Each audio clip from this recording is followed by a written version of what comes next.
अल्हम्दुलिल्लाहिल्लज़ी फ़द्दल सय्यदना व मौलाना मुहम्मदन सल्लल्लाहु तआला अलैहि वसल्लम अलल आलमीन जमीआ व अक़ामहु यौमल क़ियामति लिल मुज़निबीन अल मुतलव्विसीन अल ख़त्ताईन अल हालिकीन शफ़ीआ फ़सल्लल्लाहु तआला अलैहि व अला कुल्लि मन हुवा महबूबु मर्ज़िय्युन लदैहि सलातन तबक़ा व तदूम बिदवामिल मलिकिल हय्यिल क़य्यूम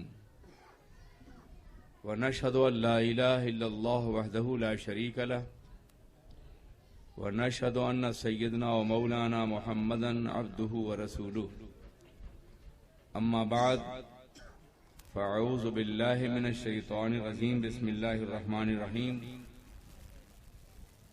इन्ना अर्सलनाका शाहिदन व मुबश्शिरन व नज़ीरा व दाइयन इलल्लाहि बिइज़्निही व सिराजम मुनीरा सदक़ल्लाहुल अलीयुल अज़ीम।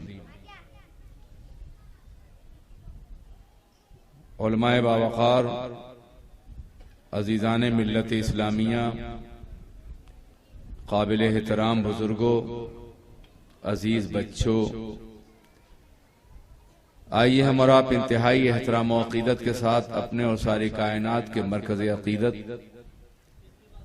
आक़ाए दो जहां हुज़ूर रहमत आलम ताजदार मदीना सरवर कायनात मुहम्मदुर रसूलुल्लाह अरवाहुना फ़िदाह सल्लल्लाहु अलैहि वसल्लम की बारगाह बेकस पनाह में दुरूद पाक की नज़रें पेश कर लें। अल्लाहुम्मा सल्लि अला सय्यिदना मौलाना मुहम्मदिन मादनी जूद वल करम व आलिहिल किराम अजमईन।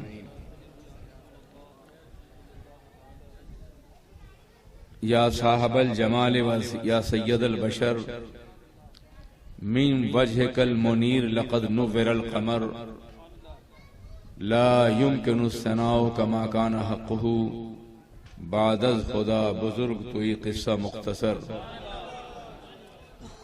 हज़रात गिरामी, हमारे नौजवान मुबल्लिगीन ने ख्वाहिश जाहिर की कि मैं आपके इस खित्ते में, इस इलाके में, आपके महल्ले में तकरीर के लिए हाजिर हो जाऊं और आपकी ज़ियारत करूं। मुझे खुशी है कि मैं आज पहली बार आपके महल्ले में हाजिर हूं और आपके ज़ौक़ व शौक़ का मुशाहदा कर रहा हूं। खुदा दीन के हवाले से आपकी मोहब्बतों को कायम रखे। मुझे ये कहा गया है कि अज़मत मुस्तफ़ा अलैहिस्सलातु वस्सलाम के हवाले से आप गुफ्तगू का आगाज करें। हुजूर इस्लाम की अज़मत के बयान के सिलसिले में दो हैसियतें होती हैं। एक तो ये है कि उनके कमालात, उनकी अज़मतें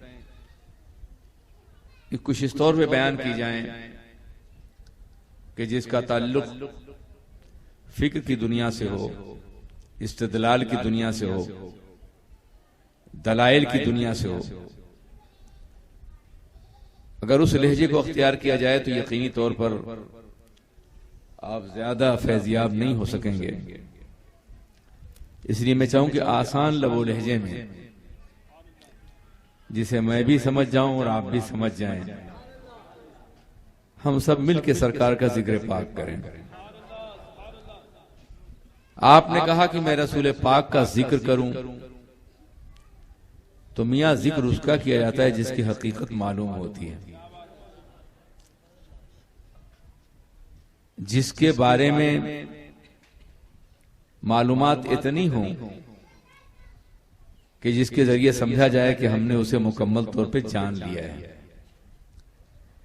क्या यह मुमकिन है कि हम ये कह सकें कि हम अल्लाह के रसूल की हकीकत को जानते हैं, उनकी अजमतों से वाकिफ हैं, उनकी बुलंदियों से वाकिफ हैं, उनके कमालात से वाकिफ हैं, उनके फजाइल से वाकिफ हैं? ये हम तो हम हैं, अल्लाह के अलावा कोई भी अल्लाह के हबीब अलैहिस्सलातु वस्सलाम की अजमतों से वाकिफ नहीं है। जनाब जिब्रील इस्लाम से अल्लाह के रसूल ने एक दफा पूछा था, ए जिब्रील तुम्हारी उम्र कितनी है? हजारों बार बारगाह रसूल में हाजिर हुए थे, उन्हें पूछने का हक था। और सरकार ये भी जानते थे कि हजरत आदम से लेकर के मुझ तक जितने अंबिया किराम आए सबके पास यही आया करते थे। तो ये तो मालूम था कि हजरत जिब्रील तख्लीक इंसानी से आज तक मौजूद हैं। तो ख्याल है पूछ लिया जाए कि आपकी उम्र कितनी है। कहा हुजूर मुझे ये तो मालूम नहीं कि मेरी उम्र कितनी है, लेकिन अर्श आजम की जो कंदील है उसमें एक चराग, एक नूर हर 70 साल के बाद रोशन होता था, और मेरी जिंदगी में 72,000 मर्तबा जलवागर हो चुका है। इससे आप अंदाजा फरमाएं कि मेरी उम्र कितनी है। तो अल्लाह के रसूल ने फरमाया, जिब्रील तुम जानते हो कि वो सितारा कौन था जो कंदीले अर्श आजम में, अर्श आजम की पेशानी पे 70,000 बरस के बाद तुलू होता था, और तुम्हारी जिंदगी 72,000 मर्तबा तुलू हो चुका है। तो कहा रसूलल्लाह ये तो मैं नहीं जानता। तो आपने फरमाया था, इज्जत रब्बी अना ज़ालिकल कौकब, मुझे मेरे रब की इज्जत व जलाल की कसम है कि मैं ही वो सितारा था जो 70,000 बरस के बाद अर्श की पेशानी पे तुलू होता था, और 72,000 मर्तबा तुम्हारी जिंदगी में जलवगर हो चुका हूं। पता चला सबसे अजीम फरिश्ता, सबसे बड़ा फरिश्ता, अल्लाह की बारगाह में सबसे ज्यादा हाजिर रहने वाला, सैयदुल मलाइका, मलाइका का सरदार, वो भी नहीं जानता कि हुजूर की हकीकत क्या है। अजीजान मिल्लत इस्लामिया, एक मर्तबा अल्लाह के रसूल ने अपने सबसे करीबी, सबसे बड़े, सबसे अजीम सहाबी हजरत बकर सिद्दीक से कहा, या अबा बकरिन लम यारफनी हकीकतन गैरो रब्बी, अबू बकर मेरी हकीकत को मेरे रब के अलावा किसी और ने जाना ही नहीं है। ये आपने सबसे बड़े सहाबी से क्यों कहा? खलीफा अव्वल से क्यों कहा? यारे गार से क्यों कहा? आज जो यारे मजार हैं उनसे क्यों कहा? आपने किसी और से कह दिया होता तो लोग ये समझते कि और सहाबा तो नहीं जानते, सिद्दीक जानते होंगे, इसलिए सबसे पहले उनको मुखातब किया, ताकि मालूम जब सिद्दीक नहीं जानते तो कोई और क्या जान सकेगा। हमारी और आपकी माँ उम्मुल मोमिन हज़रत आयशा सिद्दीक़ा रज़ी अल्लाह तआला अन्हा अपने हुजरे पाक में जलवागर हैं, और देखा कि हुजूर तशरीफ ला रहे हैं और आप पर बारिश हो रही है, भीग रहे हैं आप। जब देखा आपको आते हुए तो आपने अपने सर पे दुपट्टा तलाश किया, नहीं मिला तो हुजूर की चादर रख ली थी। देखा कि बारिश हो रही है, आप भीग रहे हैं, करीब आए तो आपको हाथों से छू के देखती आप भीगे कहां। कहीं से जिस्म भीगा हुआ नहीं था, तो पूछती है कि या रसूलल्लाह बारिश हो रही थी, आप भीगे नहीं है? तो आपने फरमाया कि आयशा तुमने अपने सर पे क्या रखा है? कहा हुजूर जल्दी में मेरी ओढ़नी नहीं मिली तो मैंने आपकी चादर रख ली है। तो फरमाया कि आयशा ये चादर की बरकत है कि तुम रहमत इलाही की बारिश देख रही थी। ये बारिश हमेशा होती रहती है मुझ पर। तो पता चला कि सबसे महबूबा बीवी भी अल्लाह के रसूल की हकीकत से वाकिफ नहीं है, तो हम और आप क्या बयान कर सकते हैं। इसलिए इस्लाम के दूसरे गोशों पे तफसीली रोशनी तो डाली जा सकती है, मगर फजाइल इसका तस्करा करना मुश्किल है। मैं यह करना चाहता हूं, आपने 12 वाकया सुना होगा कि जब हजरत यूसुफ अलैहिस्सलाम को बाजार मिस्र में बेचने की कोशिश की गई, बाजार लगा हुआ था, लाखों अफराद मौजूद थे, अजीज मिस्र वहां का बादशाह भी मौजूद था, लेकिन जो देखता वो कहता मा हाजा इल्ला मलकुन करीम, इंसान हो तो कीमत लगाएं, ये तो फरिश्ते हैं, इनकी कीमत क्या लग सकती है। उसमें एक बूढ़ी औरत सर पे एक छोटी सी पोटली रखे हुए जा रही है बाजार मिस्र में। किसी ने पूछा कि माँ तुम कहां जा रही हो? कहा यूसुफ को खरीदने जा रही है। कहा दिमाग चल गया है तुम्हारा?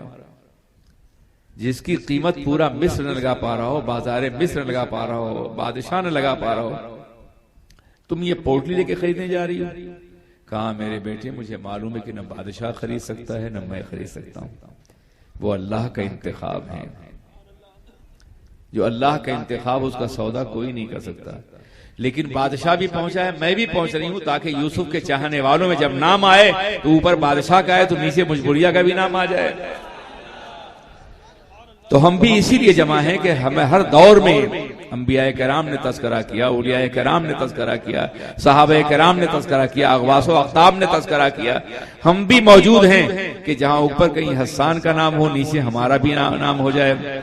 वरना हम कहां और हुस्न यूसुफी, हम कहां और जमाले मुस्तफा कहां, हम कहां और अज़मत मुस्तफा कहां, हम कहां और नय्यर फारा कहां, हम कहां और आफताब रिसालत कहां, हम कहां और महताब नबुवत कहां, हम कहां और खुर्शीद दरख्शां कहां, हम कहां खातमन नबीन कहां, हम कहां और महबत वही कहां, वजूद जर्रा कहां, रूए आफताब कहां, हमारे सरवरे कौनैन का जवाब कहां। लगाए रहने दो सीने से इसके दागे नबी, किसे खबर है कि चमके ये महताब कहां।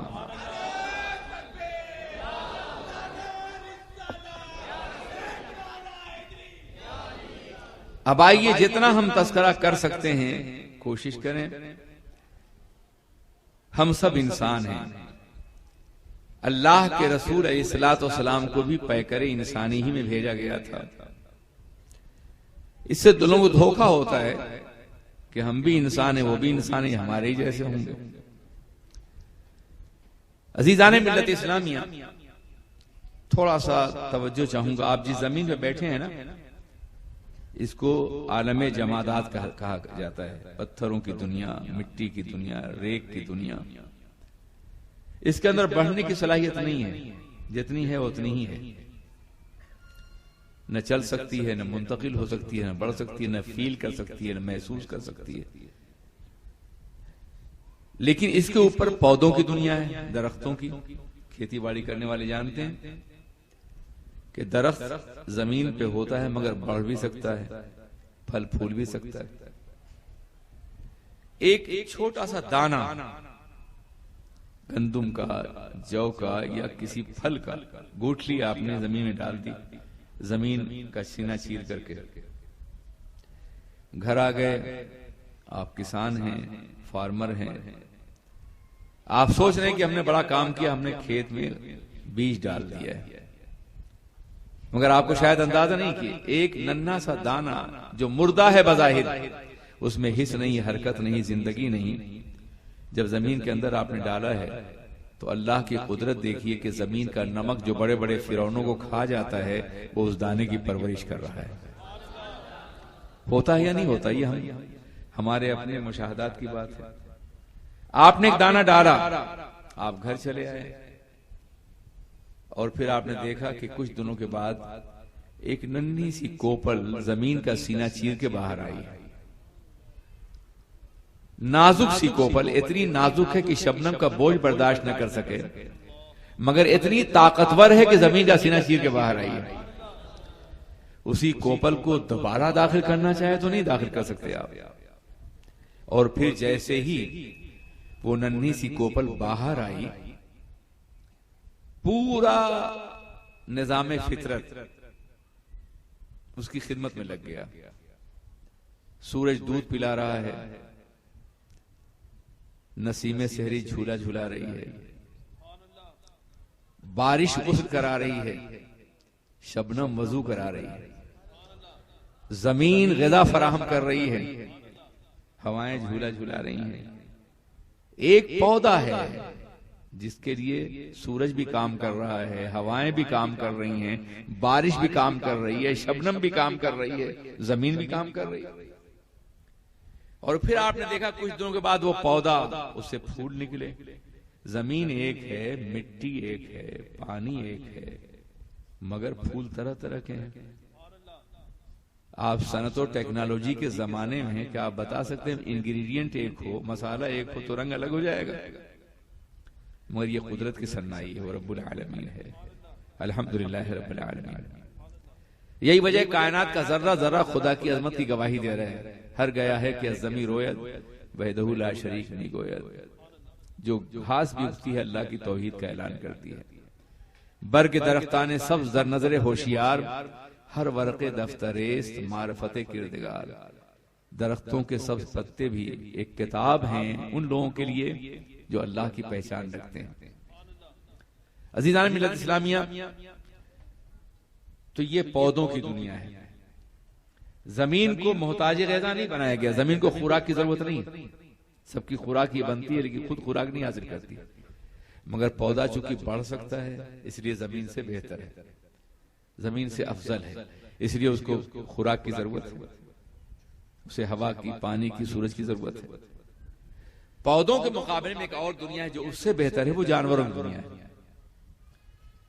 पौधा बढ़ तो सकता है, अपने पैरों में खड़ा रहता है हजारों साल तक, लेकिन चल नहीं सकता। चूंकि वो चल नहीं सकता इसलिए अल्लाह उसकी ग़िज़ा खुद उसके ऊपर फराहम कर देता है, उसके कदमों के नीचे फराहम कर देता है। मगर जानवर चल सकता है, इसलिए कानून ये कि जहां सब्जा देखेगा वहां जाए, जहां हरियाली देखे, जहां खेत देखे, घास देखे वहां जाए वो।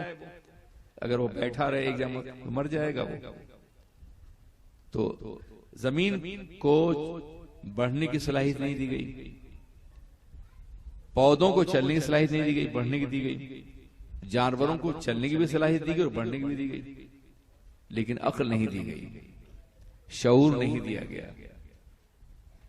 कोई कुव्वत और सलाहियत सोचने की नहीं दी गई, लिखने पढ़ने की ताकत नहीं दी गई जानवरों को। एक इंसान के अंदर एक सलाहियत है जो जब से इंसान पैदा हुआ उसको तरक्की दे रहा है, उसको रिसर्च या तहकीक कहते हैं। जो बच्चे कल इम्तिहान दे रहे हैं वो मेरी बात समझेंगे, अल्लाह उन्हें कामयाब करे। मैंने कहा इम्तिहान देना है, जाओ आराम करो बेटा, फिर कभी मुझे सुन लेना, मेहनत करो, खबरदार फेल ना होना, अच्छे नंबरों से पास होना। आप भी दुआ कीजिए, हम भी कर रहे हैं। आजकल इम्तिहानात हो रहे हैं बच्चों के।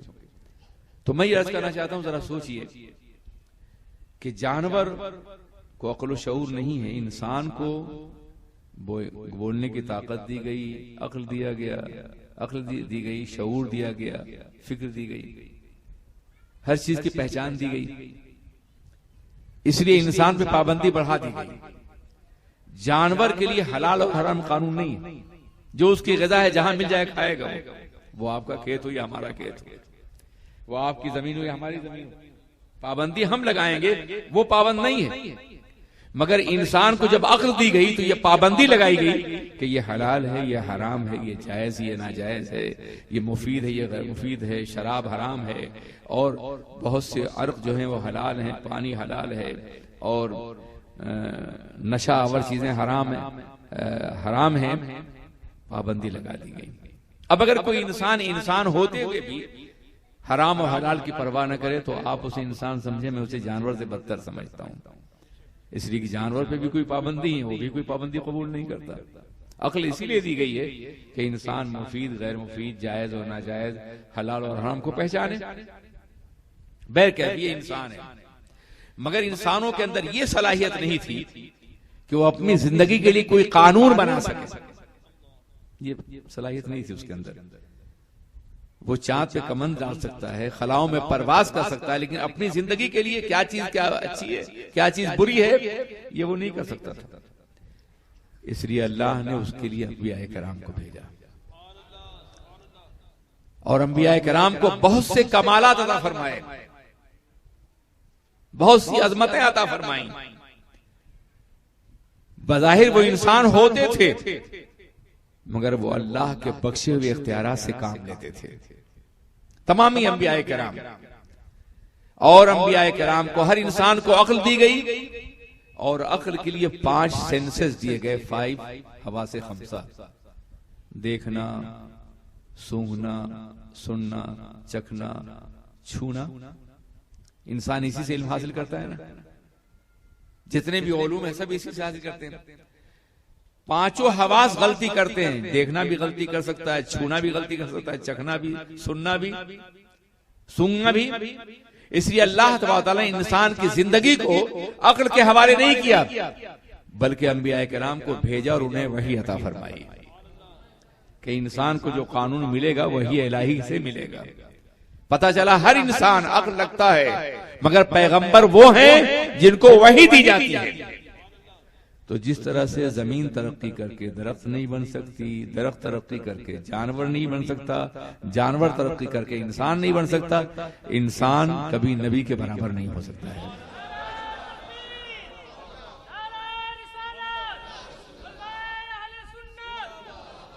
बहुत आसानी से मैंने इसको समझाने की कोशिश की है, इस फलसफे को जो बहुत पेचीदा भी था।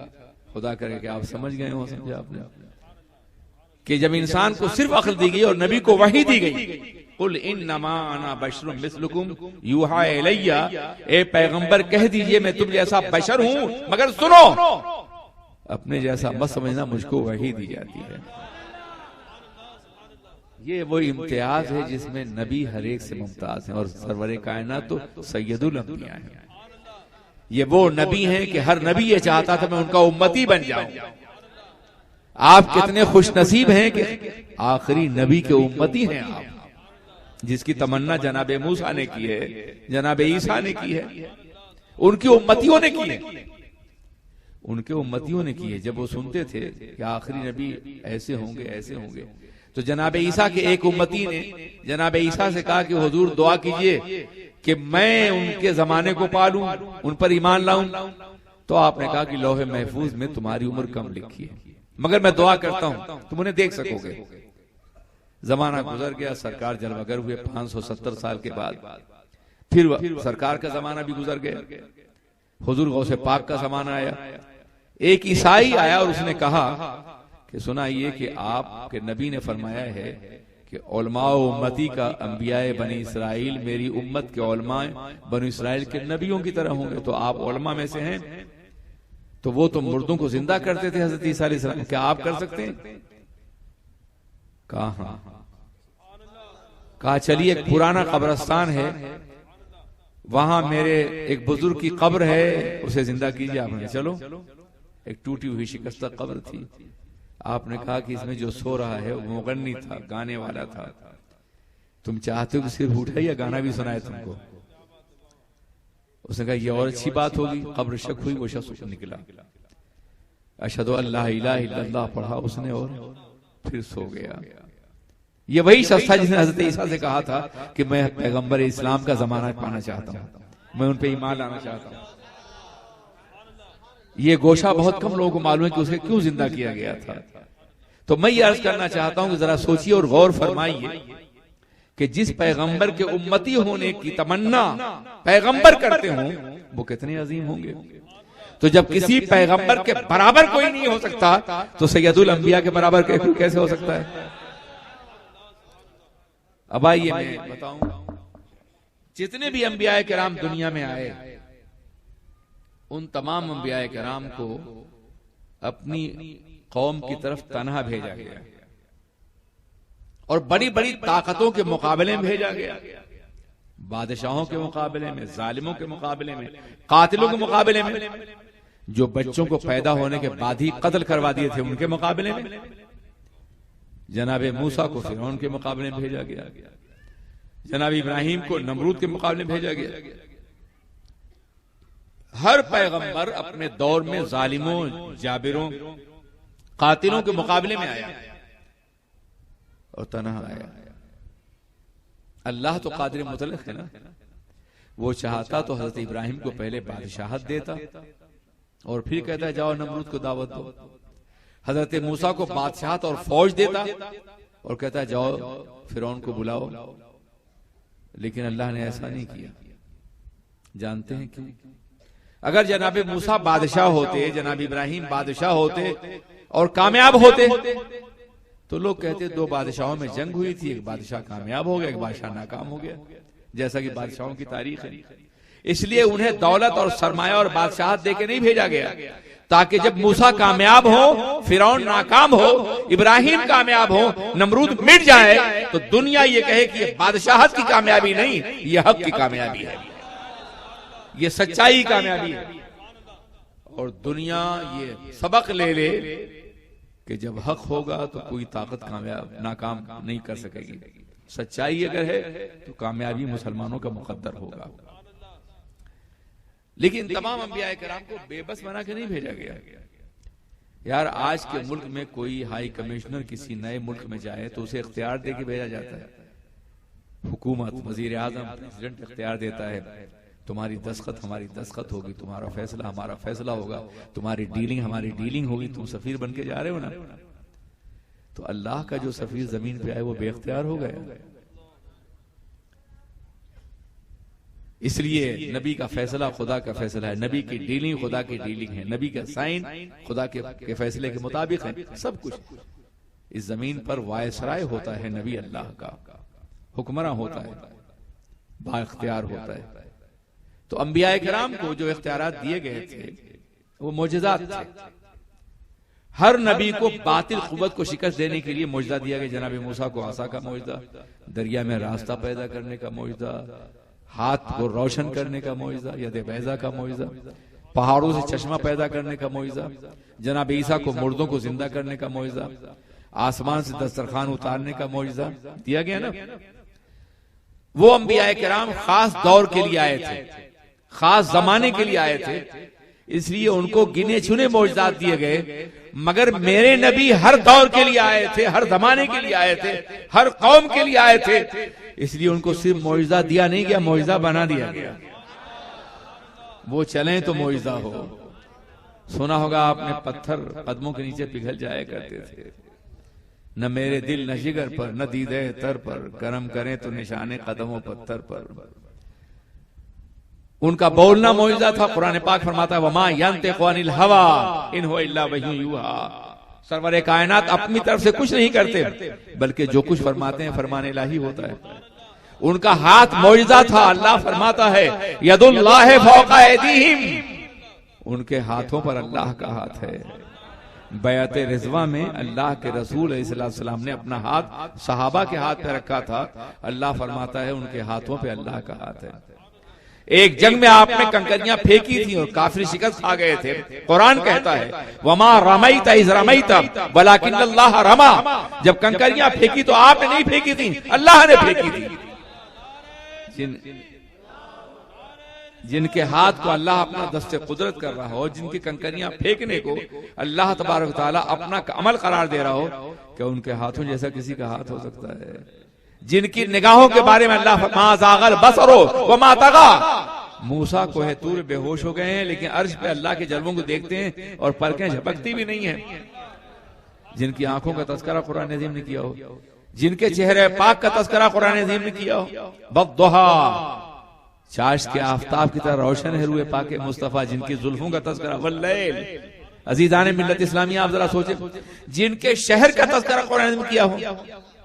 ला उक़्सिमु बिहाज़ल बलद व अंत हिल्लुम बिहाज़ल बलद, ए रसूल इस शहर में की कसम खाता हूं जिसमें आप चलते हैं।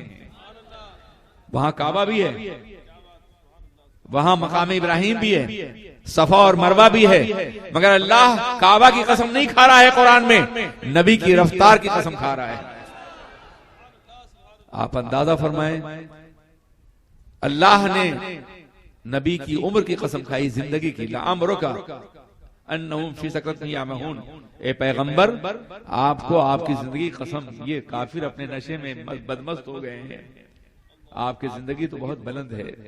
आप अंदाजा फरमाएं कि कितना अजीम मकाम है कि कुरान अजीम उनके रूए ज़ेबा का तस्करा कर रहा है, उनकी समाए मुबारक का तस्करा कर रहा है, उनके दस्ते करम का तस्करा कर रहा है, उनके नुत्क़ पाक गोयाई का तस्करा कर रहा है, उनके शहर पाक का तस्करा कर रहा है, उनकी उम्र का तस्करा कर रहा है।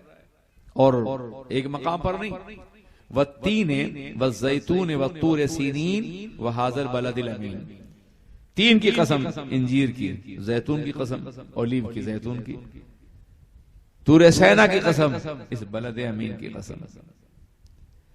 इंजीर की कसम क्यों खाई गई? और इसलिए कि वहां हजरत ईसा जलागर हो गए थे। तूर सैना क्यों कसम खाई गई? वहां जनाब मूसा गए थे। और बलद अमीन की कसम क्यों खाई गई? वहां सरवर कायनात जलागर हुए हैं। वहां सीधे सीधे नाम लिया गया, मक्का नहीं कहा गया, बलदे अमीन, यहां रसूल अमीन रहते हैं। ये उस नबी का शहर है जहां अमानतदार रसूल लेते हैं, इसलिए शहर भी अमानतों वाला शहर है। ये मकाम मुस्तफा अलैहिस्सलाम है कुरान अजीम की रोशनी में। जब अल्लाह उनकी तारीफ कर रहा है तो हम क्या करेंगे? लेकिन रजा ने खत्म सुखन इस पे कर दिया, खालिक का बंदा खल का आका कहूं तुझे, गालिब सनाए ख्वाजा बयज़दा गुज़ाश्तें, कहां जाते पाक मर्तबा दाने मोहम्मद। ए गालिब मैं अपने नबी की तारीफ अल्लाह के हवाले कर रहा हूं, इसलिए कि वही जात जो है वो नबी के मर्तबे से वाकिफ है, कोई और वाकिफ नहीं है। नहीं, आलम यह है कि दुनिया के बादशाह अपने दरबार के कवानीन खुद बनाते हैं या उनके वजीर बनाते हैं। बादशाह के दरबार में आओ तो इस तरह हो, बैठो तो इस तरह बैठो, बात करो तो इस तरह करो। लेकिन इस कायनात में एक दरबार ऐसा भी है कि जिसके कानून अल्लाह ने बनाए हैं। कुरान पाक पढ़िए, ला तरफऊ अस्वातकुम फौqa सौतिन नबी, जब नबी की बारगाह में आओ तो तुम्हारी आवाज बुलंद भी न होने पाए। वला तजहरू लहू बिलकौल कजहर बादिकुम लिबादिन अन तहबत आमालुकुम व अंतुम ला तशऊरून, इस तरह उन्हें न बुलाओ जैसे एक दूसरे को बुलाते हो, तुम्हारे अमाल खत्म कर दिए जाएंगे। अगर वो अपने घर में आराम फरमा रहे हो तो दरवाजे पे खड़े होकर के दीवार के पीछे इंतजार करो, आवाज मत दो उन्हें। जब वो खुद आए तो अपनी अर्जदास उनकी बारगाह में पेश करो। ये कवानीन किसने बनाए? अल्लाह ने ना, कुरान पाक के अहकामात हैं ये। अदब गाहे जेरे आसमां अजर्श नातुक तर नफस गुम कर दमी आए जुनैदो बायजीद ईजा। फिर आप देखिए कुरान अजीम में जब भी काफिरों ने पैगंबर पे कोई इल्जाम लगाया, वो दीवाने हैं, वो मजनून हैं, वो अबतर हैं, जो भी इल्जामात लगाए काफिरों ने, वो शायर हैं, वो जादूगर हैं, तो इसका जवाब पैगंबर ने खुद नहीं दिया, बल्कि जब भी काफिरों ने इल्जाम लगाया जवाब अल्लाह ने दिया। वमा अंत बिनिअमत रब्बिका बिमजनून, ए पैगंबर आपके रब की नेमत आप पर है, आप दीवाने तो नहीं हैं, आप तो इंतखाब खुदा हैं। तब्बत यदा अबी लहब, आपके हाथ नहीं, अबू लहब के हाथ टूट गए हैं। इन नशानिया कहो अल अब्तर, आपका दुश्मन ही अब्तर है, आप नहीं है। यानी इल्जाम काफिर लगा रहा है और जवाब खुदा दे रहा है। अजीब मामला है अल्लाह और बंदे के दरमियान में कि जब काफिर इल्जाम लगाता है नबी पर तो जवाब अल्लाह देता है, और जब काफिर खुदा का इनकार करता है तो जवाब नबी देते हैं। पूरे कुरान पाक में आप ये देखेंगे, काफिरों ने कोई बात कही, जवाब अल्लाह ने दिया। मेरे नबी ऐसे नहीं है। और जब काफिरों ने खुदा के खिलाफ कोई बात कहा तो नबी ने जवाब दिया। अजीजान मिल्लत इस्लामिया, ये वो मकाम है जो कुरान अजीम के अंदर आकाए दो जहां अलैहिस्सलातु वस्सलाम का है। आप अंदाजा फरमाएं और गौर करें, हमारी और आपकी अजीम मां हजरत आयशा सिद्दीका रज़ी अल्लाह तआला अन्हा, जिनके बेपनाह एहसानात हैं मिल्लत इस्लामिया पर, कमोबेश 2500 अहादीसें उनसे मरवी हैं। अगर वो न होती तो हमारी बेटियां, हमारी बहनें, हमारी माएं कानून के से महरूम रह जाती कि इस्लाम उनके बारे में क्या कहता है। ये वो एहसान अजीम है। हजरत आयशा सिद्दीका, उनसे पूछा गया कि रसूलुल्लाह का इखलाक कैसा था, तो आपने फरमाया क्या तूने कुरान का मुताला नहीं किया है? अगर तूने कुरान अजीम का पढ़ा होगा तो अलहम्द की अलीफ से लेके वन्नास की सीन तक हर आयत करीमा तस्वीर किरदार मुस्तफा है, तस्वीर अखलाक मुस्तफा है। पूरा कुरान नबी की सीरत है, नबी की जिंदगी है, नबी का आईन है, नबी का कानून है, नबी का इखलाक है। अजीजान मिल्लत इस्लामिया, कुरान ये कहता है कि अल्लाह ने फरमाया मैंने कुरान को नाजिल किया है, मैं उसके हिफाज करने वाला हूं। आयशा कहती कि उनका किरदार कुरान है, तो बता कि अल्लाह किरदार रसूल की भी हिफाजत करने वाला है। मेरे अजीज साथियों, भाई सरसरी तौर पे उनके बेशुमार मौजज़ात और कमालात और मर्तबे की बुलंदियों का तस्करा करने का नहीं ये मौका है और न जाहिर है कितना वक्त है। मैं सरसरी तौर पे एक बार सरकार का सरापाए नाज देखना चाहते हैं ना, उनको कभी ख्वाब में देखने की तमन्ना है या नहीं? अल्लाह आपको भी दिखाए और मुझे भी दिखा दे। तो आइए हम एक दफा उनके बालों से लेके पाए मुबारक तक तस्करा करें, और इसमें जो कमालात हैं, जो सरकार की अजमत है, वो आपके सामने आए। देखिए हमारे सर पे बाल है ना, तो ये बाल जब सर से जुदा होते हैं तो कहां जाते हैं? काटने के बाद गंदगी ढेर बन जाते हैं। मैं बहुत आसान लफ्जों में, ताकि कोई ये शिकायत न करे कि बहुत ही सख्त उर्दू बोल गए, है ना? आसान तो है ना। आपने कहा था, सुन लीजिए, बाल है ना, ये बाल हमारे सर जुदा हो तो गंदगी ढेर बन जाते हैं। लेकिन एक मर्तबा नहीं, कई बार मेरे आका हुजूर सैयद आलम ताजदार मदीना ने अपने बाल तरशवाए तो सहाबा में तकसीम कर दिया। आज जो कहीं कहीं बाल मिलते हैं, अगर उनकी रिवायात सही हैं, तो वही जो सहाबा को बांटे गए थे। तो आप अंदाजा फरमाएं कि सरकार के बाल साहबे किराम में वो खुद जानते थे मेरे बाल आम इंसानों जैसे नहीं हैं कि उन्हें गलियों में फेंक दिया जाए। ये नबूवत के बाल हैं, ये जुल्फे रसूल है जो साया बनकर के कयामत में नजात देगी उम्मतियों को। इसलिए आपने अपने बाल तरशवाए, सहाबा में बांट दिया करते थे। एक मर्तबा हजरत अबू बकर रज़ी अल्लाह तआला अन्हु अपने घर तशरीफ ले गए, तो देखा कि कुरान पाक की तिलावत की आवाज आ रही है घर में हर तरफ से, लेकिन तिलावत करने वाला नजर नहीं आ रहा है। इंतहाई परेशान हुए कि अल्लाह ये तिलावत की आवाज कहां से आ रही है, तिलावत करने वाला नजर नहीं आता। तो जब ऐसी कोई बात होती तो लोग रसूल पाक की बारगाह में आते थे। अगर उनको अपने जैसा समझते तो सोचते कि आज जब हम नहीं जानते तो वो तो वहां बैठे वो क्या जाने, लेकिन नहीं, वो जानते थे जो गैब की खबर देने के लिए आए हैं वही गैब की बात बताएंगे। चुनांचे या रसूलल्लाह, मेरे घर में कुरान पाक की तिलावत की आवाज आ रही है, तिलावत भी ऐसी है कि दिल खींचा जा रहा है, और तिलावत करने वाला नजर नहीं आता। तो सरकार ने फरमाया, या अबा बकरीन इन्नल मनाइत क़द इज्तमऊ हौला शारी व यक़रऊन कुरान। ए अबू बकर, मेरा बाल ले गए थे ना, फरिश्ते मेरे बालों के करीब जमा हो गए और कुरान अज़ीम की तिलावत कर रहे हैं।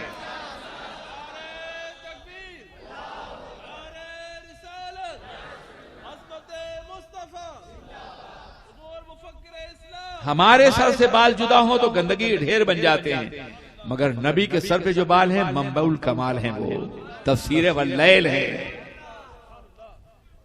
हजरत अमीर माविया रज़ी अल्लाह तआला अन्हु विसाल फरमाते हैं, विसाल फरमाने से पहले वसीयत करते हैं, मेरा वक्त आ गया, मुझे कब्र में उतारना तो मेरे आज़ाए जिस्म पर, हाथ पैर पर, आंखों पर हुजूर के मुंह मुबारक, उनके नाखून पाक के तराशे को रख देना। हुजूर ये क्यों कह रहे हैं? मुझे कब्र की वहशत से डर लग रहा है। हुजूर का बाल होगा तो कब्र की वहशत दूर हो जाएगी।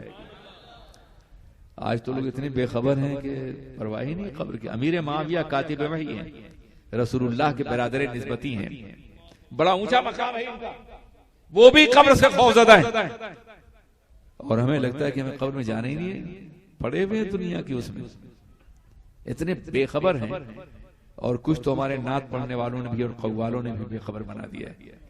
बस नात पढ़ो और सीधे जन्नत में चले जाओ, नमाज पढ़ो या ना पढ़ो, रोजा रखो या ना रखो, हज करो यानी हलाल खाओ या हराम खाओ, बस नात पढ़ो और जन्नत में। ये नहीं होगा, ये नहीं होगा। नात जरूर पढ़िए, अल्लाह आपको इश्क़ रसूल की दौलत अता फरमाए, मगर सुन्नी दावत इस्लामी के तरह से दीनदार बन जाइए, तब नात पढ़ने का मजा है। समझा? बदअमल, बदकिरदार, नमाजें न पढ़ने वाले, रात भर पढ़ने वाले, कव्वाली गाने वाले, दिन को सो जाने वाले, औरतों के साथ बैठे कव्वाली गाने वाले, ये दावा करते हैं जहन्नम हमारा क्या बिगाड़ेगी, ऐसा जलाएगी कि उसका होश नहीं होगा तुम्हें। ये इतना भरोसा नहीं करना चाहिए। अल ईमानो बैनल खौफ व रजा, ईमान उम्मीद और बीम के दरमियान में। याद रखिए, अगर आपके अपने अमाल नहीं हैं तो बचना मुश्किल होगा। इसलिए बार बार रसूल पाक ने हमारे तरफ से, कुरान पाक ने 300 मकामात पर ईमान और अमल साले का तज़किरा किया। ईमान लाओ और अमल साले करो। कुरान अज़ीम फरमाता है, वल अस्र इन्नल इंसान लफी खुस्र, कसम है जमाने की, इंसान बहुत बड़े घाटे में है, बहुत बड़े घाटे में। इल्लल लज़ीना आमनू व अमिलुस सालिहात व तवासौ बिल हक़्क़ व तवासौ बिस सब्र, सिर्फ वो लोग कामयाब हैं जो ईमान लाए, जिन्होंने नेक अमल किया और हक और सब्र की वसीयत की। जब ईमान लाएंगे तो हराम छोड़ना पड़ेगा ना, शायद माल में कुछ कमी हो जाए, हलाल खाना पड़ेगा ना। तो फरमाया कि जब ईमान लाओगे तो तुम्हें हक पर कायम रहने के लिए सब्र करना पड़ेगा, और जब ऐसा करो कामयाबी तुम्हें मिलेगी, वरना जमाने में सभी मरदूद और सभी नाकाम हैं। तो ईमान और अमल सालेह ये जरूरी है कामयाबी के लिए। ये नाते पाक का जो दौर सुन्नी दावत इस्लामी चलाती है, उसका बुनियादी मकसद ये कि हमारे दिलों, हमारे बच्चों के दिलों में फिल्मी गाने ना आने पाए, रसूल पाक की नात आने पाए। और जब दिल में नबी की नात आ जाएगी तो फिल्मी गाने और शैतानी गाने असरअंदाज नहीं होंगे। और आज अल्हम्दुलिल्लाह 90% हमारे बच्चे नात पढ़ते हैं, फिल्मी गाने नहीं पढ़ते। आज से सिर्फ 20-25 साल पहले जाइए तो हर गली में फिल्मी गाने थे, टेप लगा है फिल्मी गानों का, गा रहे हैं बच्चे फिल्मी गाने। आज बच्चे नाते पाक पढ़ते हैं, और इसकी बुनियादी वजह यह है कि जब दिल में रसूल पाक की मोहब्बत बैठ जाएगी तो शैतान दाखिल नहीं होगा। तो बचपने ही में नातों के जरिए से बच्चों के दिलों में नबी की मोहब्बत बैठाल दो, ताकि बालिग होने के बाद शैतान उन्हें गुमराह न कर सके। ये सुन्नी दावत इस्लामी का एक बुनियादी नजरिया है जिस पे ये काम कर रहे हैं। खुदा उसे कामयाब फरमाए और कबूल करे। लेकिन कव्वालों की तरह ये समझ लेना कि बस कव्वाली गाली और सीधे जन्नत में चले गए, क्या करेगी, क्या बिगाड़ेगी जहन्नम हमारा। बड़े बड़े कामते हैं। तो जनाब अमीर माविया ने कहा कि बाल रख देना सरकार का मेरी कब्र में मेरे साथ। हुजूर क्यों कहा कि मुझे कब्र की वहशत, सरकार का बाल नूर होगा, वहशत दूर हो जाएगी कब्र की। हजरत खालिद बिन वलीद सिपाही सालार इस्लाम है। आलम यह है कि बैकवत रोम और ईरान दोनों को शिकस्त दी उन्होंने। पहले रोम को पे गलबा हासिल किया और फिर ईरान पर। असदुल्लाहिल गालिब सरकार अली का नाम है, असैफुल्लाह हजरत खालिद का नाम है। अल्लाह की तलवार कभी शिकस्त नहीं खाई, कभी नहीं। बड़े अजीम इंसान थे। जब इंतकाल फरमाने लगे तो एक बार उनके आंखों में आंसू थे, रो रहे थे। कहा हुजूर आप मौत से डरते हैं? बेटे ने कहा आप तो सैकड़ों बार मौत की आंखों में आंखें डाल के आपने जंग की है। कहा नहीं बेटे, मौत से नहीं डर रहा हूं, मेरे आंसू इस वजह से नहीं कि मौत से डर रहा हूं। जब भी मैं मैदान जिहाद में निकलता था तो दुआ करके चलता था, अल्लाह मुझे शहादत नसीब। मेरे जिस्म पर सैकड़ों जख्म हैं तलवारों के और तीरों के, मगर आज शहीद नहीं, बिस्तर पे मर रहा हूं, इसलिए रो रहा हूं मैं। दुआ करो अल्लाह मेरे गज़वों को कबूल कर ले। वो खालिद एक मर्तबा दुश्मन से जंग कर रहे थे, तलवारबाजी का मुकाबला था, दुश्मन बड़ा ताकतवर था। उसने हमला किया, आपकी टोपी जमीन पे गिर गई, मगर आप दुश्मन की पीठ पे पहुंच गए। और जो लोग तलवार के माहिर वो जानते हैं कि दुश्मन की पीठ हाथ आ जाए तो फिर दुश्मन का बचना नामुमकिन है। मगर उसने पलट के देखा तो आप टोपी उठा रहे थे। कहा खालिद तुम तो बहुत मशहूर सिपाही सालार हो, तलवारबाजी में तुम्हारा कोई मुकाबला नहीं है, और ये हिमाकत कि मेरी पीठ मिल गई और तुम टोपी उठा रहे हो। कहा तुम्हें मालूम नहीं कि मेरी तलवार तुम्हारी तलवार से ज्यादा रोशन नहीं है, न तेज है, न मेरा जिस्म तुमसे ज्यादा ताकतवर है। मगर सैकड़ों मार्कों में कामयाबी क्यों मिली है जानते हो? एक मर्तबा मेरे आका ने अपने सर के बाल तरशवाए थे और कहा था खालिद उस टोपी में रख लो जिस टोपी से तुम जंग करते हो। वो टोपी गिर गई। ये कैसे मुमकिन है कि सरकार का बाल जमीन गिरा हो और खालिद की तलवार बुलंद हो रही हो? अब देखो मेरे आका के बाल अगर घर में हो तो फरिश्ते तिलावत करें, मेरे आका के बाल अगर टोपी में हो, खौद में हो तो जंग में फतह हासिल हो, मेरे आका के बाल कब्र में हो तो कब्र की वहशत दूर हो जाए। तुम्हारे बाल भी ऐसे ही हैं क्या? फिर क्यों कहते हो हमारे जैसे हैं? क्या उनके कमालात का मुकाबला कर सकोगे तुम? बाल के बाद पेशानी का मकाम आता है। क्या उनकी पेशानी जैसी किसी की पेशानी होती है? वो पेशानी जिसकी तारीख में आज तक पूरी दुनिया रतबुल लिसान है, हजारों नातें लिखी गई हैं, सहाबा किराम उसका जिक्र करते हैं। और फिर भी कहते हैं हम तो तस्करा नहीं कर सकते। बस इतना सुन लो कि मेराज की शब हुजूर को बेदार करने के लिए हजरत जिब्राइल ने अपनी पेशानी आपके तलवों में रखी थी ना, तो जिनके तलवों का ये आलम है कि जिब्रील की पेशानी लगी हो, उनकी पेशानी का आलम क्या होगा, अंदाजा कर सकते हो। उनकी मुकद्दस आंखों के बारे में क्या ख्याल है। और कोई गैब क्या तुमसे नेहा हो भला, जब न खुदा ही छुपा तुम पे करोड़ों दुरूद। जिस निगाह ने अपने रब के जलवों को देखा हो और आलम गैब की तमाम हकीकतों देखा हो, उस निगाह जैसी किसी की निगाह हो सकती है। देखिए हमारे ईमान के दो हिस्से हैं, बहुत आसान लफ्जों में हम समझाने की कोशिश कर रहे हैं ताकि हमारा भी आना भी मुफीद हो और आपकी का तशरीफ लाना भी। हमारी जिंदगी के दो हिस्से हैं, एक मौत से पहले का हिस्सा है और एक मौत के बाद का हिस्सा है। मौत के पहले का हिस्सा बहुत छोटा है, ये 60, 70, 80 साल, 90 साल, 100 साल, ज्यादा, ये बहुत छोटा है, एक कतरे के बराबर भी नहीं है उस समंदर के मुकाबले जो मौत के बाद जिंदगी मिलने वाली जन्नत की जिंदगी, जो हमेशा रहेगी, कभी फना नहीं होगी, उसके मुकाबले में ये दुनिया में बहुत थोड़ी जिंदगी है। ये तो अल्लाह के रसूल अलैहिस्सलातु वस्सलाम दो जिंदगियों खबर देने के लिए आए थे, इस जिंदगी में अमल देने के लिए, उस जिंदगी में कामयाबी देने के लिए। चुनांचे उन्होंने उस जिंदगी की भी बात की है, कब्र में क्या होगा, कैसे लोग जिंदा होंगे, कयामत का मंजर क्या होगा, सूरज की तपिश क्या होगी, पुल सिरात से कैसे गुजरेंगे, मीजान कैसे कायम किया जाएगा, अजीजान अल्लाह की बारगाह में कैसे हाजिर होंगे, शफाअत कैसे होगी, हौज़े कौसर क्या चीज है, ये खबर किसने दी है, रसूल पाक ने दी है ना। तो जो जमीन पे बैठ के अर्श को देख रहे हो, हौज़े कौसर को देख रहे हो, जो जमीन पे बैठ करके लौहे महफूज को देख रहे हो, जो जमीन पे बैठ करके मीजान को देख रहे हो, जो जमीन पे बैठ के कायनात आला के जर्रे जर्रे को देख रहे हो, क्या उनकी निगाहों जैसी किसी की निगाहें हो सकती हैं। खुद इरशाद फरमाते हैं, अभी तो इंदा रब्बी, मैं अपने रब की बारगाह में अपनी रातें गुजारा करता हूं। अजीजान मिल्लत इस्लामिया, वो सो जाएं तो मेराजे मनामी, वो सो जाएं तो मेराजे मनामी, वो जागे तो खुदा से हम कलामी, वो सो जाएं तो आंखें खुदा के जलवों को देती हैं, जागते हैं तो उम्मत को हिदायत देते हैं। जिनकी आंखों ने सब कुछ देखा हो, यार हमने तो उनकी आंखों में भरोसा करके ही ईमान लाए हैं। एक छोटी सी मिसाल मैं समझा दूं, आ जाएगी, कोई फलसफा नहीं है, कोई मुश्किल नहीं है।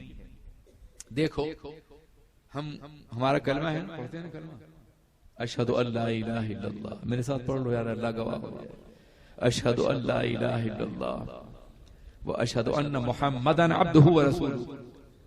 हम गवाही देते हैं कि अल्लाह के अलावा कोई माबूद नहीं, और हम गवाही देते हैं कि मोहम्मद अल्लाह के रसूल हैं। अगर कभी सरकार की बारगाह में हाजिरी हो, मैं बता देता हूं पहले से, मेरे आका के हुजूर जाना हो तो रोजे के सामने खड़े होकर ये कलमा पढ़िएगा और कही, या रसूल अल्लाह, हम इतने खुशकिस्मत तो नहीं थे कि आपके हाथ पर ईमान लाते और कलमा पढ़ते, लेकिन आज आपने मौका दिया कि आपके रोजे पे हाजिर हैं, मैं ये कलमा पढ़ रहा हूं हुजूर, ये आपकी बारगाह में अमानत है, कयामत में गवाही दे दीजिएगा। एक कीमती नुस्खा में बताया जा रहा हूं, मुझे भी याद कर लीजिएगा उस वक्त। क्या करना है आपको, जब सरकार की बारगाह में हाजिर हों तो कलमे शहादत पढ़ें। वो सुन रहे हैं, वो देख रहे हैं, आप नहीं देख रहे हैं, वो देख रहे हैं। इमाम मदरसा होते तो खुद भी देखते, लेकिन आप देख रहे हैं नहीं, वो देख रहे हैं। और इस यकीन के साथ जाइए, सारे मुहद्दिसीन और फुक़हा ने यही कहा है कि जैसे जिंदगी में जाते थे वैसे ही जाइए। तो जिंदगी में हयात जाहिरी में आप कलमा नहीं पढ़ सके उनके सामने, कितना अच्छा होता कि वो जलवगर होते और हम कलमा पढ़ते। वो खुल्दे नजारा, वो शहर आरज़ू, वो मरकज अकीदत, वो जाने तमन्ना, वो क़िब्ले इताअत, वो काबे इनक़ियाद, वो मरकज अकीदत। लाख कहो आसान करो, मर्जी चाहता है कि सरकार की बात आई है तो रूह झूम उठती है, रूह झूम उठती। मेरे आका का तज़किरा है, मेरे महबूब का तज़किरा है, खुदा के महबूब का तज़किरा है। तो आप वहां जब भी जाएं, बच्चे भी याद रखें, आप भी भूलिएगा नहीं, मुझे भी याद रखिएगा, शायद आपके अमल से सरकार मुझे कबूल कर ले। वहां जाइए और सरकार की बारगाह में खड़े होकर पढ़िए अशहदु अल्ला इलाहा इल्लल्लाह व अशहदु अन्ना मुहम्मदन अब्दुहु व रसूलुहु, और गवाही और कहिए कि या रसूलुल्लाह मैं आपके सामने तो कलमा नहीं पढ़ सका, मगर आज आपके रोजे के सामने पढ़ रहा हूं, कयामत में गवाही दीजिए कि मैंने कलमा पढ़ा है। और जब सरकार गवाही दे तो नजात ही नजात है ना। एक मर्तबा हाजिरी मिल जाए और कबूल हो जाए तो नजात मिल जाएगी इंशाअल्लाह। तो मैं अर्ज करना चाहता हूं कि आप ये कलमा क्यों पढ़ते हैं? कलमे का मतलब क्या है? अशहदु अल्ला इलाहा इल्लल्लाह व अशहदु अन्ना मुहम्मदन अब्दुहु व रसूलुहु। हम गवाही देते हैं कि अल्लाह के अलावा कोई माबूद नहीं, हम गवाही देते हैं। और हम गवाही देते हैं कि मोहम्मद अल्लाह के रसूल हैं। क्यों गवाही देते हैं आप? क्या सोर्स ऑफ नॉलेज आपके पास? कैसे जानते हैं कि अल्लाह के अलावा कोई माबूद नहीं? क्या आपने पूरी कायनात को देखा, यूनिवर्स को? क्या तमाम सैयारों का जायजा लिया आपने? क्या आपने तमाम आसमानों को देखा है? क्या जमीन की तहों में उतरे हैं आप? जब आप पूरी कायनात को देखा ही नहीं तो आप कैसे कहते हैं कि कहीं भी अल्लाह के अलावा कोई माबूद नहीं? हम गवाही देते हैं। गवाही देखिए, देखना और जानना तो जरूरी है ना। ना आपने जाना ना आपने देखा, फिर भी गवाही दे रहे। कभी ये शुबहा ज़हन में नहीं पैदा, खुदा करे ना पैदा हो। मैं जवाब दे दूंगा अभी। गवाही आप देते हैं। मियां आलम ये है कि ये जो खला है ना, स्पेस जो है ना, इसके ऊपर आसमान है। स्पेस इतना बड़ा है कि 1,86,000 मील फी सेकंड की रफ्तार से जो सितारे चले हैं आज तक उनकी रोशनी नहीं पहुंची। ये हमारी जमीन बहुत छोटा सैयारा है। वो कहकशां जो होती हैं जिसको मिल्की वे कहते हैं, उसमें छोटे छोटे सितारे नजर आते हैं। हमारी जमीन उसमें दर्जनों उठा के रखी जा सकती है। इतनी छोटी है ये जमीन, ये खला इतना वसी है। तो हमने तो खला ही को नहीं देखा है, तो आसमानों क्या जाने हम। फिर भी कहते हैं कहीं अल्लाह के अलावा कोई माबूद नहीं, अल्लाह के अलावा कोई माबूद नहीं। हम सच्चे हैं। जानते हो क्यों कहते हैं? जब देखा नहीं तो गवाही क्यों देते हैं? क्या किसी कोर्ट में वो गवाही कबूल होगी जिसका इल्म ना हो, जिसे देखा ना हो आपने? कोई जज मानेगा इसे? तो अकबुल हाकिमीन आपकी गवाही कैसे मान लेगा? उसकी कोर्ट में कैसे आप कबूल किए जाएंगे जबकि आपने देखा नहीं, जाना भी नहीं? जवाब सुन लीजिए, मजा आ जाएगा। एक होती है गवाही शहादत, एक होती है शहादत अलग शहादत। गवाह की गवाही, फला ने ये गवाही दी है, हम भी दे रहे हैं, इसे शहादत अलग शहादत कहते हैं। हमने नहीं देखा है मगर उसने देखा, इसलिए हम गवाही दे रहे हैं। मेरे अजीज साथियों, एक देखने वाले का कहा मान लिया है, इस तरह से यूं तुझको खुदा मान लिया है। अल्लाह हमने नहीं देखा है मगर मेरे रसूल ने देखा है, उन्होंने गवाही दी है, इसलिए हम भी गवाही दे रहे हैं।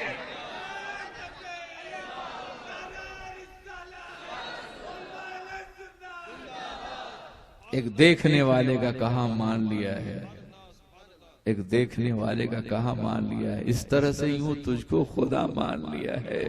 वो न होते तो हम खुदा को क्या जानते और गवाही क्या? तो पता चला उनकी निगाहें तो सारी कायनात को देख रही है ना। काफिला गुजर रहा है सहरा से, डेजर्ट से, सामने एक पहाड़ है, काफिले को प्यास लगी हुई है। अल्लाह के रसूल फरमाते हैं कि इस पहाड़ के पीछे एक बद्दू जा रहा है ऊंट पर पानी लादे हुए, जाओ उसे लेकर के आओ। साहबा दौड़ गए, पूछते हुजूर जहां मैं हूं जहां आप हैं, आपने पहाड़ के पीछे कैसे देख लिया?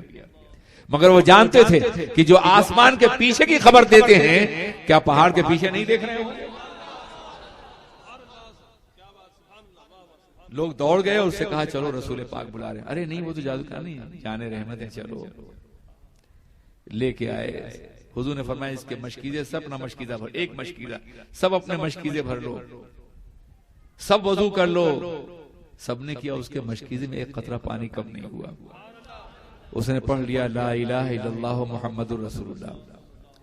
मुमकिन है कोई कहे कि यार ये ज़ईफ रिवायत है ना।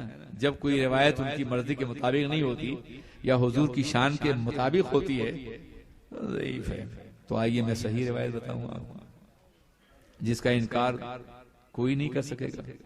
मेरे आका ने पहला खुतबा जो इस्लाम का दिया है कहां दिया है? कोई सफा पे ना, नीचे काफिर मौजूद है, मक्के के लोग मौजूद हैं, आप पहाड़ पे चढ़ते हैं और आप कहते हैं कि अगर मैं ये कहूं कि इस पहाड़ के पीछे एक दुश्मन है जो तुम पे हमला करना चाहता है, तो ए मक्के वालों मेरी बात मानोगे?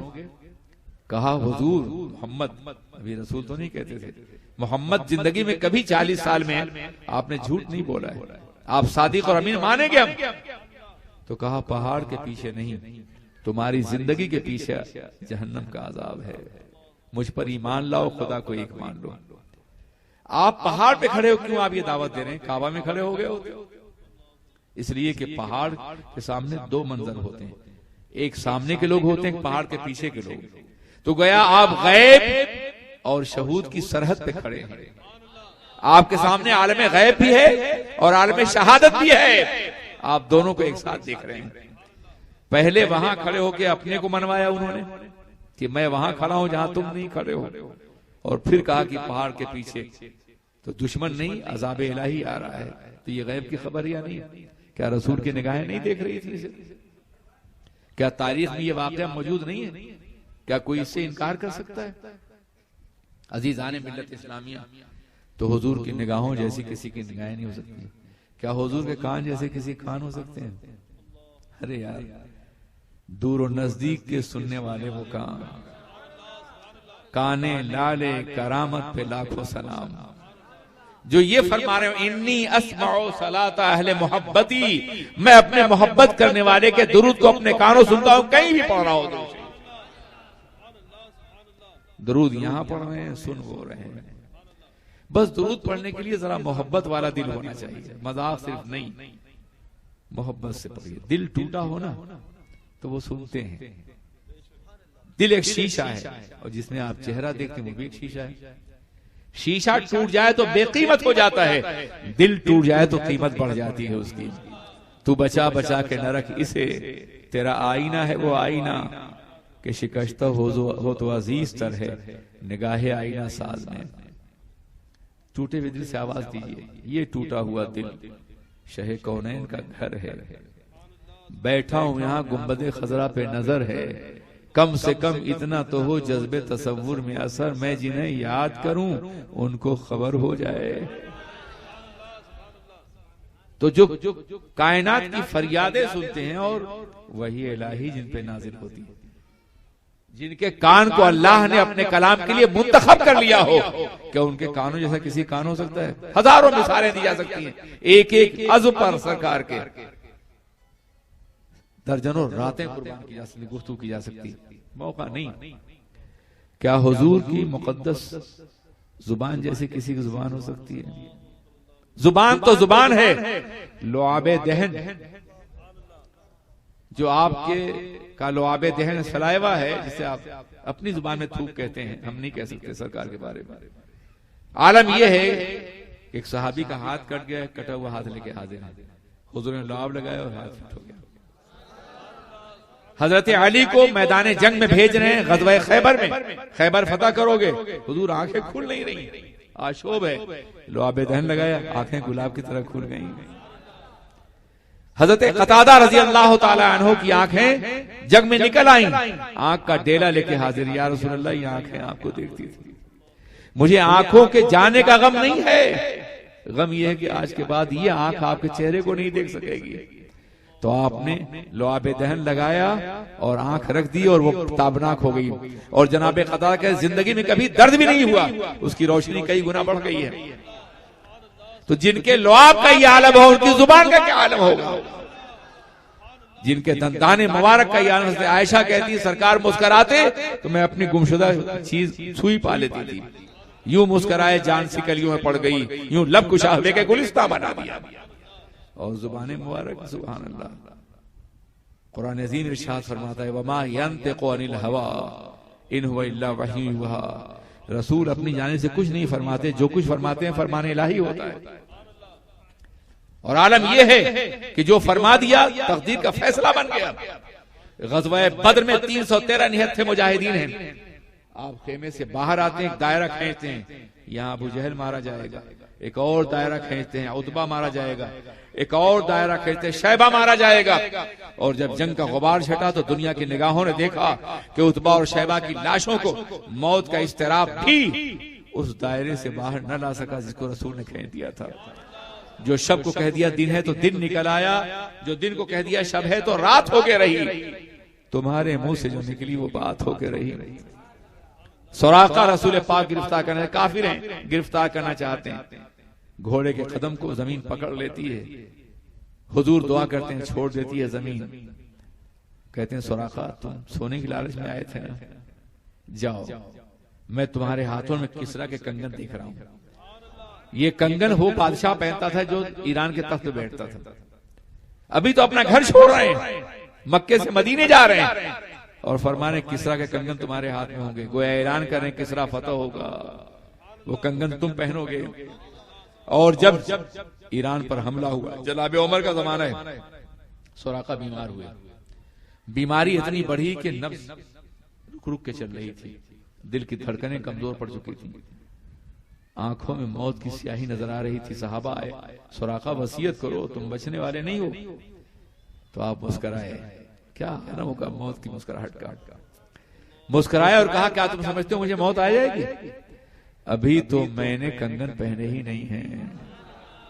मौत अपना रुख बदल सकती है मगर मेरे आका का फैसला गलत नहीं हो सकता।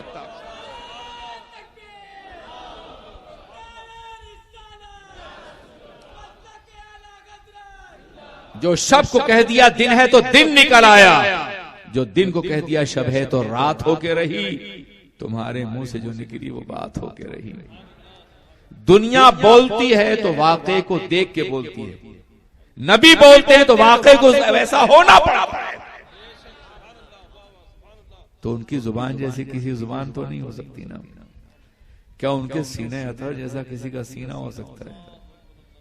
यार सीना जो कुरान पाक को उठाए हुए, जिस पे कुरान पाक नाजिल हो रहा है, जिसके बारे में अल्लाह ने फरमाया लौ अंज़लना हाज़ल कुरान अला जबलिन लरअयतहु खाशिअम मुतसद्दिअम मिन खशियतिल्लाह। अगर इस कुरान को पहाड़ पे नाजिल करता तो आप देखते कि अल्लाह के खौफ से रेजा रेजा हो जाता। मगर सीने मुस्तफा है जिस पे कुरान 23 साल तक उतरता रहा। क्या अजीम सीने अतहर है जिसको अल्लाह ने कुरान के लिए मुंतखब कर लिया है। उनके सीने जैसा किसी से सिर्फ इशारा है, तो क्या उनके हाथ जैसा किसी का हाथ हो सकता है? अरे अजीज, हाथों की बात करते हो, आओ उंगलियों की बात करें ना सरकार के। देखो, जब किसी शय की कुव्वत का अंदाजा करना होता है तो उसको उससे ज्यादा ताकतवर चीज से टकराते हैं, कुव्वत का अंदाजा हो जाता है। मिसाल के तौर पर मिट्टी की ताकत का अंदाजा करना हो तो उसे पत्थर से टकराओ, मिट्टी धूल बन जाएगी, मानना पड़ेगा कि मिट्टी ज्यादा ताकत तो पत्थर है।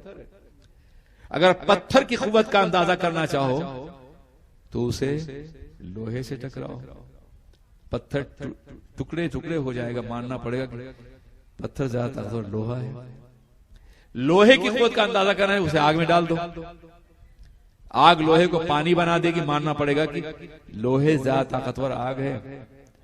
आग की कुव्वत का अंदाजा करना चाहो तो पानी के चंद छींटे दो, आग कोयला बन जाएगी, मानना पड़ेगा कि आग से ज्यादा ताकतवर पानी है। और पानी की कुव्वत का मुकाबला जमीन में किसी चीज से आप नहीं कर सकते।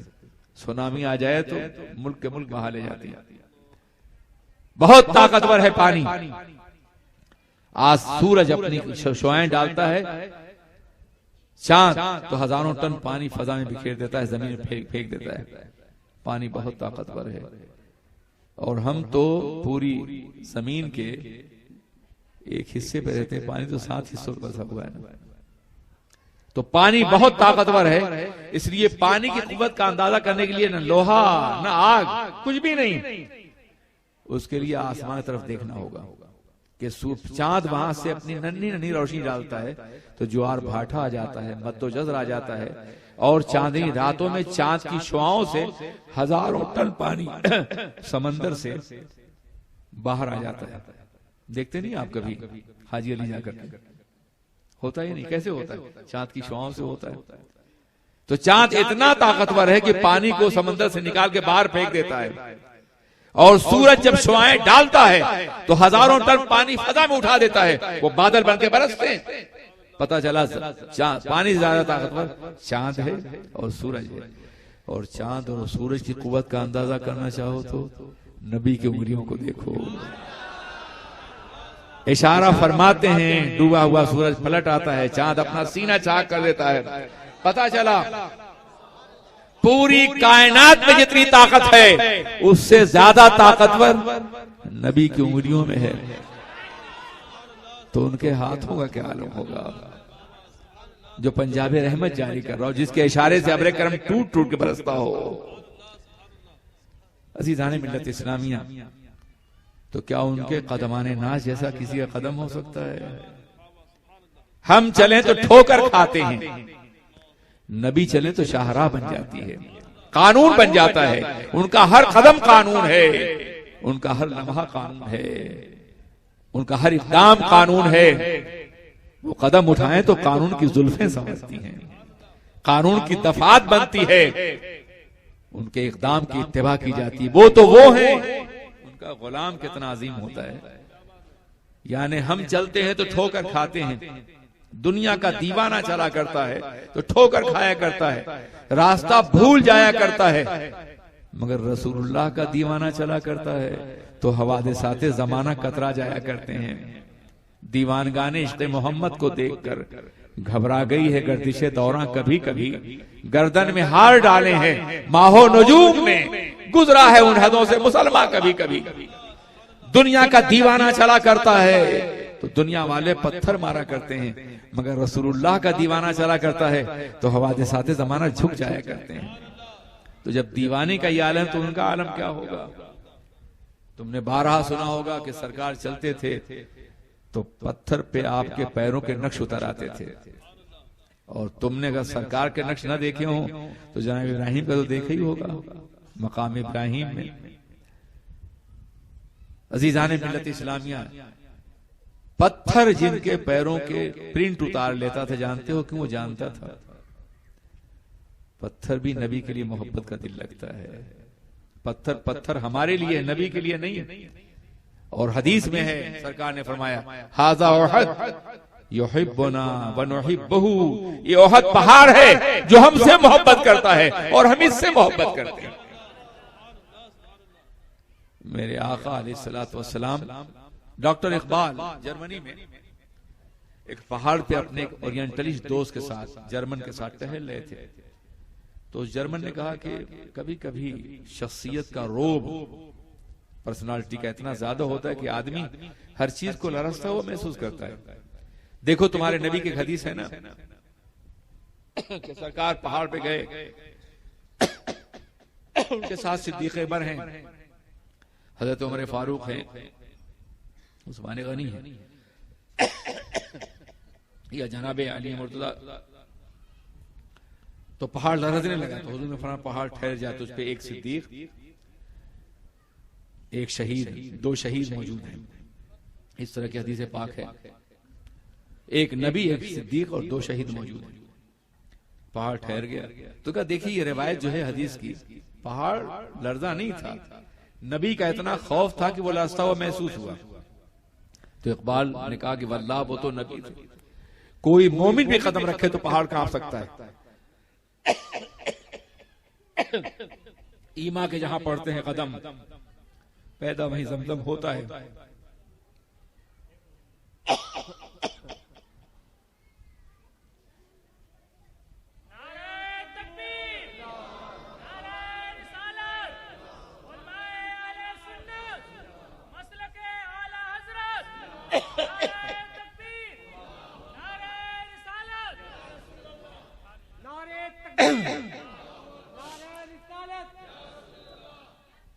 तो जिनके कदमों के खौफ से पहाड़ लरसता हो, उनके कदमों से किसी कदम हो सकते हैं। अब देखिए हुजूर क्या कह रहे हैं, पहाड़ ठहर जाए, तुझ पे एक नबी है, एक सिद्दीक है, दो शहीद हैं। नबी भी हैं, सिद्दीक भी मौजूद हैं। शहीदों की खबर हुजूर ने कैसे दी? अभी तो शहीद हुए नहीं, तो पता ही चला कि नबी की निगाहें वो सब कुछ देखते थी जो इंसानों की निगाहें नहीं। तो जब पूरे सरापा का कि एक एक अज़्व बेमिसाल है, मौजज़ा है, तो पूरा वजूद कैसा होगा, पूरा वजूद पैगंबर कैसा होगा, उसका आप अंदाजा नहीं कर सकते हैं। उसके बारे में सहाबा से पूछिए। हज़रत हिंद बिहारा रसूल पाक को चांदनी रात में हुल्ले हमरा सुर्ख चादर ओढ़े हुए सोया हुआ देख रहे हैं। आसमान पर बद्र कामिल 14वीं का चांद रोशन है और जमीन पे नबूवत का चांद रोशन है। कभी चेहरे मुस्तफा को देखते हैं, कभी चांद आसमान के चांद को, और फिर कहते हैं कसम खुदा की रसूल पाक का चेहरा चांद से ज्यादा खूबसूरत है।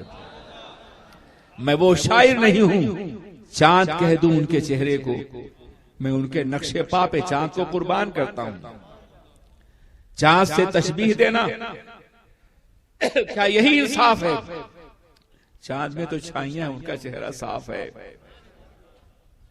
बहरकैफ उनके जैसा कोई नहीं हो सकता। अस्सलाम वालेकुम।